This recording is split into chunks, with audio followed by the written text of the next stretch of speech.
Good morning. My name's Anita. I'm a Canadian children's book author because classes have been interrupted indefinitely in many parts of Canada. Everywhere in Canada, many parts of the world. And at least one class I know was in the middle of reading my middle grade to junior high novel, Forgetting How to Breathe. I decided to continue the story time online for those students and for anyone else who'd like to hear. So today, chapter 3. The feeling that welled up inside of Tia at the sight of Ice Pony Ranch was like longing and joy and comfort all mixed up together. It was like stepping into a painting, one where you knew that at any second someone might come down the lane or a stag might leap from the brush and bound across the meadow. Perfection existed in that moment just before, when anything could happen. A long driveway divided two sides of a wide meadow surrounded by a white painted fence. There were additional paddocks within the meadow, each one with small wooden shelters and hay bins. At the end of the drive there were 3 buildings, a sky blue bungalow to one side, a red barn to the other, and, in the middle, a T-shaped building in a darker shade of blue with a sign that said, "Shelter." As Tia led the small herd up the drive, Grandpa Beebe moved ahead of her and opened a big wooden gate. He took Disa from her and led the mare inside. The other horses followed, shaking their heads, whickering and snorting. "Thanks for your help," Grandpa Beebe said, closing the gate behind him. Tag looked at the T-shaped building. "Tia, isn't this where Kathy told you to bring Scout?" "Kathy?" Grandpa Beebe asked. "She's our foster mom." "Tag!" "What?" She turned back to Grandpa Beebe. "Sorry if my brother talked your ear off." "Not at all. I've known Kathy and Bob for years. They're good people." Tia and Tag climbed on the slats of the wooden fence to watch. As Grandpa Beebe moved amongst the horses, stroking them, talking to them, Tia whispered to Tag, "Tag, he's a stranger. You shouldn't be telling him stuff." "But he's nice," Tag whispered back. "And we know his name, and he knows Kathy and Bob." Tia tried and failed to hold back a grin. "You have no idea how lucky you are to have me looking after you." "I know," Tag said, looking serious. Grandpa walked and rubbed the horses' necks and ears. "Gelmer, how are you today, my old friend?" He stopped at a gray horse. "Bjorn, how's your leg today, buddy?" He tapped behind Bjorn's hoof. The horse lifted his foot and Grandpa Beebe caught hold and examined his leg. "Those are weird names," Tag said. "They're Icelandic," Grandpa Beebe explained. "And these are Icelandic horses, a very old breed from a land far from here." His eyes took on a faraway look, as if he was actually seeing it. "They're very special." "I think all horses are special," Tia said. "You like horses?" Grandpa Beebe asked. Tia shrugged. "I like all animals." "She's crazy about them," Tag said. "Well, in that case, you'll like the shelter. Want to come in and warm up? They love visitors." "Can we?" Tag asked. "I'm cold." She glanced at Scout, who wagged his tail. "He knows Kathy and Bob." The dog seemed to be reassuring her. She looked back at her brother, his pleading, hopeful look melting her. "I guess," Tia said, "but just for a minute." Grandpa Beebe led them past the barn to the middle building. Up close, Tia saw a narrow front deck that ran the whole length of the structure. The building was joined to the barn through a covered walkway. Beside the door there was a half-rain barrel with straw sticking out of it. A goat was nibbling from it, but scooted away as they approached. A moment later it stuck its head back around the corner of the building and bleated at them. "Relax, Horatio," he cooed, and then turned back to Tia and Tag. "He's a little shy with new folks." He pulled open the front door. "Come on in." Inside there was a small space that looked like an office with a small desk and a computer. Along the back wall there was a counter with a giant cage on top. The cage was empty, the door left open. The tangy smell of pine cleaner was strong, but not unpleasant. Dogs from somewhere in the building must have heard them because one barked, followed by another. Soon there was a whole chorus of barking dogs. To Tia it sounded like music. She'd always wanted a pet of her own, especially a dog. Mama had said it wasn't possible, that moving so often wouldn't be fair to an animal. When Scout had turned up on the Magnusons' doorstep, he was like a gift from the universe. But nothing ever turned out the way Tia hoped. As if on cue, the barking died away to a few yips and then nothing. "What lives in there?" Tia asked, pointing to the cage. "That would be Raphael, our resident raven," Grandpa Beebe explained. "But he's out with Jennifer right now." "Jennifer?" My daughter. She's the owner of this ranch. I only work here, he said, winking. Which would you like to see first, cats or dogs? I don't know. It doesn't matter. Dogs it is, then. Better have your dog wait in the office for now. No point in getting the others all excited. He led them through a red door at the back of the office, which opened to a small room with a wash tub against one wall and a handheld sprayer hooked on the wall just above. Everyone gets a bath, first when they get here, then once a week, more often if they need it, Grandpa Beebe said, even the cats. There were 3 additional doors leading from the washing room, one at the back, with a brown, bristly-looking doormat in front of it. Tia guessed that led outdoors, one to the left and one to the right. Those doors were helpfully labeled, one with the word dogs and the other with the word cats. The dogs must have heard Grandpa Beebe's voice because the excited yipping started again. The old man grinned and opened the door, motioning for Tia to go ahead of him. Inside was a large space. Caged dog runs holding dogs of all shapes and sizes lined one wall. Each run had a soft-looking blanket and bed inside, and a small latched door at the back. Tia counted 7 dogs in all. Most looked like some sort of shepherd or husky mix, but there were 2 smaller dogs, one of them not even the size of a bread loaf. Tia recognized it as a Chihuahua. There are outdoor runs for each of them, Grandpa Beebe said. Plus we take them out for walks and playtime when we can. Tia stopped by the Chihuahua. It was shaking and cowering at the back corner of its cage. We're pretty sure that fella has been abused, Grandpa Beebe told her. He's been here for a week, but he won't let anyone near him. Can I try? Tia asked.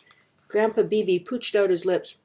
Well, he looked again at the Chihuahua. Finally he nodded. I don't see why not. He's not an aggressive dog, but if he gets snappy, respect his space. Tia opened the door and sat down just inside the dog run. As Grandpa Beebe and Tag moved off to look at the other orphaned animals, Tia spoke softly to the small dog. She imagined a blanket of calm coming down over them. It was insulating, and soon the sounds of Tag, Grandpa Beebe, and the other dogs fell away. She willed him to trust her, to feel her care. Seconds ticked. Nearly a minute, maybe longer. Finally, as if suddenly offering up a telepathic, "Okay," the Chihuahua took tentative steps toward her. When Grandpa Beebe and Tag returned, the Chihuahua was sitting on Tia's lap, quivering and licking her chin. She giggled and softly stroked his back. "Well, I'll be," Grandpa Beebe said. "You have a gift, young lady." Reluctantly, Tia gave the little dog a final pet. She could see hope shining from its eyes. It reminded her of how Tag looked at her as he played with the Magnusons' twin daughters. She turned quickly to Grandpa Beebe. "Where next? Want to see the cats?" "Of course." Grandpa Beebe led them back through to the washing room and into the cat shelter. It was like something out of a movie. There were wire box kennels stacked against one wall, and in the center of the room there was a wide open area with a miniature indoor treehouse of sorts. Much of it was covered in carpet, and there were cats of all sizes and colors climbing all over it. "We get a lot of cats," Grandpa Beebe explained. "Some of them are here for a long time. We just want to make it nice for them." "No one wants them?" Tag asked. Tia curled her fingertips into her palms, stifling an urge to smooth the creases in her brother's forehead. She wanted to hug him, remind him that he wasn't a cat. She wanted him. Until Mama got back, it was her job to make sure he felt safe and loved. "There are so many of them," Tia said. "They look pretty happy." Grandpa Beebe chuckled. "They are. Jennifer and I make sure they get plenty of attention. Probably not as much as they like, but we do what we can." As they re-entered the washing room, a woman's voice could be heard coming from the office. "Speaking of Jennifer," Grandpa Beebe opened the door to a woman now seated at the desk, her wavy hair as black as the raven perched next to her. "Tia, Tag, this is my daughter, Jennifer." Jennifer smiled, her eyes crinkling like Grandpa Beebe's, but with fewer lines. Scout looked settled and happy on a mat by the front door. Tia was pretty sure that mat hadn't been there when they'd arrived. "Jennifer, this is Tia and Tag," Grandpa Beebe said. "They helped me round up our wandering horses." "Hello, Tia and Tag, and thank you so much for your help. Has my dad been giving you the tour?" Tia nodded. "Yes, this place is so wonderful." The truth of it brought a lump to her throat, as if she were a stray animal. Oh, if she were a stray animal, this would be a cool place to live. It made her feel good to see the animals happy, especially Scout. As if he could read her mind, Scout got up from his resting place and licked Tia's hand. "Is this your dog?" Jennifer asked. "I was wondering where he came from." "We found him," Tag said. "But Kathy said we can't keep him. That's why we're going to Winnipeg." Tia glared at him. "Tag, shush!" Jennifer and Grandpa Beebe stared at her, eyes like lasers. She turned her attention to her thumb and a hangnail. It was so quiet she could hear the clicking of the baseboard heaters. Or maybe that was Raphael's beak. Kathy? Jennifer asked. As in Kathy and Bob Magnuson? They're our new parents, Tag said. Tia shot him a look. Foster parents, Tag. Just temporary. She turned back to Grandpa Beebe and Jennifer. Just until our mom comes back. Jennifer and Grandpa Beebe exchanged a glance, and again the room fell silent. Grandpa Beebe cleared his throat. Winnipeg, that's a long way to go, especially when we've got a perfectly good place for dogs right here. Tia laughed, but it sounded fake even to her. We weren't really going to Winnipeg. We weren't? Tag asked. I was just trying to figure things out, Tag. She rubbed Scout behind his ear. We couldn't just leave him. He's my friend. Could you leave him here, just for tonight? Jennifer asked. The way the snow is coming down, it would be nice for him to have somewhere warm and dry. Tia looked out the window at the darkening sky, and her heart sank. She knew the snow wouldn't last long. It would probably melt in the next day or so, but she also knew that, at least for now, they wouldn't be hitching a ride anywhere. I have another idea, Grandpa Beebe said. He turned to his daughter. Jennifer, you know how we haven't been able to get near that little chihuahua? Jennifer nodded. Tia here had him sitting on her lap in a matter of minutes. Really? Jennifer looked at Tia, obviously impressed. We've been trying with him all week. She has a natural way with animals. Disa went right to her. Jennifer smiled at Tia. We have been a little short-handed around here. What do you say, Tia? Can you spare a little time? For what? It felt like the room was tilting. She touched the wall to make sure it didn't slip. You mean like a job? I've never had a job before, outside of babysitting, I mean. Would you like one? Jennifer asked. Tia pinched herself to see if this was real. Then she pinched herself harder. What would I do? Cleaning kennels, playing with the animals, basically making them happy and comfortable. What about the horses? Grandpa Beebe chuckled. One step at a time. This is where we need you most. And you can hang out with Scout while you're here. Scout was bright-eyed, tail wagging, everything about him beaming. Yes! Winnipeg suddenly felt far away. It hadn't been a very good plan anyway. This might give her time to think of something better. I'd like that. Thanks. A crunch of tires on gravel drew their attention. Tag ran to the window as doors slammed. The excited chatter of small children could be heard. It's Kathy and Bob, Tag cried. And the twins! Tia scowled at Grandpa Beebe. He must have called them when he and Tag left Tia with the chihuahua. Of course he did, thanks to her blabbermouth brother. Grandpa Beebe opened the door to a wide-shouldered man followed by a woman and two children who pushed past into the office giggling. Hi, guys, Bob said. Sorry about the chaos. Kids wanted to come. It's happy chaos, Bob, Grandpa Beebe said. Best kind. His knees cracked as he knelt in front of the twins. Summer, Day, where's my hug? They leapt into his arms, still giggling. Bob ruffled Tag's hair. How you doing, buddy? Kathy moved toward Tia. We were worried. Tia squared her shoulders, felt annoyance rise. We were fine. Tia opened her mouth as if to respond, then looked away. Bob pulled off his wool cap and gloves. His hands were oily as if he'd been holding a piece of machinery. He must have been working in the shed. Kathy was getting worried with the snow and all. We were both worried, Kathy corrected. He grinned. That's right.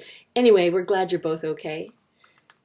Can we play with the kitties? Summer asked Grandpa Beebe. Kitties, Day echoed, jumping up and down. Using the desk as anchor, Grandpa Beebe pulled himself back upright, turned to Kathy and Bob. That okay with you? Kathy glanced at Tia. Okay, but not for long. Follow me, girls. I'll get you settled in the playroom. Tag, you want to join us? Tag nodded and clasped hands with Summer and Day. I'll come too, Bob said, following them through the door.